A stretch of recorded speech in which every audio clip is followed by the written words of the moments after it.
হলদি নদীর জলে ভাসছে সোনার বাংলার ফসল, ডুবছে নন্দীগ্রাম সারা। হায় রে বাগদা ফিশারি এসে চাষিদের মাথায় হাতে রাখলি কেন বল? লক্ষ চাষির উপর চেয়ে আছে পিঁপড়ে পশু পাখি মানুষ। চাষি বা ধান বেচে ক পয়সা পায়, তাতেও কি সবার হিংসা জাগে?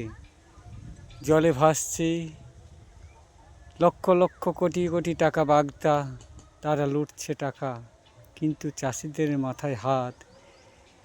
ব্যাংকের ঘরে লোন, কৃষক সমিতির ঘরে লোন নিয়ে তারা চাষবাসের উদ্যোগ করেছে। সরকার বলছে চাষিদের পাশে পাশে আছে, এই কি তার হাল? দেখছে সবাই, জবাব দেয় না কেউ, জবাব চাই। এর প্রতিকার ক্ষতিপূরণ দিতে হবে। মাথায় হাত দিয়ে বসে আছে চাষি, ক্ষুধার্ত চাষি, দেখছে না কেউ। হায় আমার বাংলা, হায় আমার সোনার বাংলা।